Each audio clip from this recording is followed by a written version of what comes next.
No, you can't. Not anymore. Yes, I know. I understand. See if we can find a seat, Serena. Good morning, and thank you very much for coming this morning. We will begin with a series of brief remarks regarding the copyright bill, which begins second reading debate today, and then we'll take any questions you may have. The Liberal Party will be voting against Bill C-11. The digital law provisions in this bill are far too strict and override virtually every other right in the bill. Cette disposition signifie qu'une Canadienne qui désire simplement transférer un film de son DVD à son iPad pour que ses enfants puissent le visionner durant un long voyage en automobile violera la loi. Et ce, car contourner la mesure de protection du DVD lui coûtera maintenant $5,000 en poursuite judiciaire.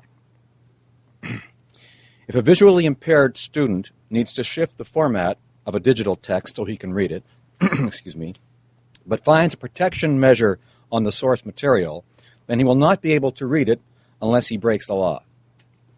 In our view, the government should not be making criminals out of people who are trying to exercise their rights to view material they have legally purchased in the format they choose. These are not the people they should be targeting. D'autres pays ont réussi à se conformer à leurs obligations de traités internationaux en vertu de l'OMPI sans avoir recours à des dispositions de serrure numérique aussi rigides. Ce qui soulève la question, pourquoi le Canada va-t-il bien au-delà de ce qu'on attend de nous? La réponse est claire.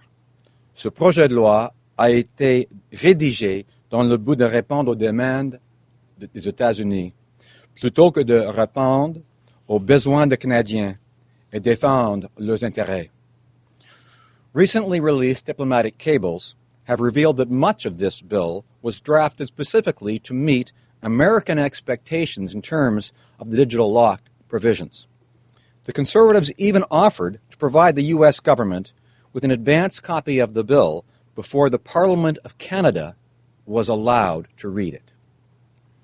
Worse, the cables reveal that the Conservatives actually asked the United States to place Canada on the U.S. Trade Representative's piracy watch list in order to scare Canadians into supporting their copyright bill. 10 days after the Conservatives made the request, the United States was only too happy to oblige them. The irony in all of this is that the United States is now loosening up its own provisions on digital locks. During the last review of the American circumvention rules, they significantly loosened them up. So while it is now legal in the U.S. to circumvent a protection measure to create a mashup for YouTube, in Canada it will be illegal. Thank you, Geoff. Thank you. So during the last Parliament, Special Legislative Committee on the Copyright Bill heard from 142 witnesses and received 167 submissions. Much of what the committee heard made a lot of sense, but the Conservatives have somehow tuned out all that advice, and they tabled the same identical bill. The Heritage Minister has said publicly that he won't accept any changes whatsoever. So the Conservatives' position on this bill is crystal clear. What you see is what you get, and that's all you get.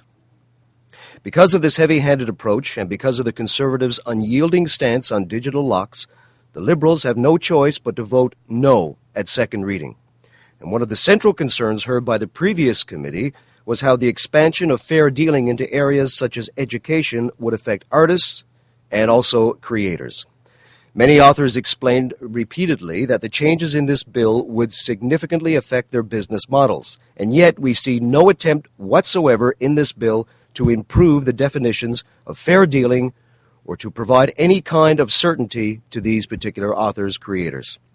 Finally, The Liberal Party continues to believe that artists and creators deserve transitional funding in order to cope with the effects that this bill will have on revenue streams. For example, no longer allowing creators to charge for ephemeral recordings, artists will lose roughly $8 million per year as a revenue stream. And while it is not necessarily a bad change, the government should provide some transitional assistance to help assist artists to adjust to the new reality. We thank you for your time, and this is the final comment, as I've said before, and I will say again, and perhaps I'm infringing my own copyright, by saying that so far, number of submissions, 167. Number of changes, 0. Political lip service, priceless. Thank you. Thank you very much. Any questions? Thank you, gentlemen. Thank you. I almost did this with George Baker. Who wants anything else? George, who wants to edit the request? Wayne Easter.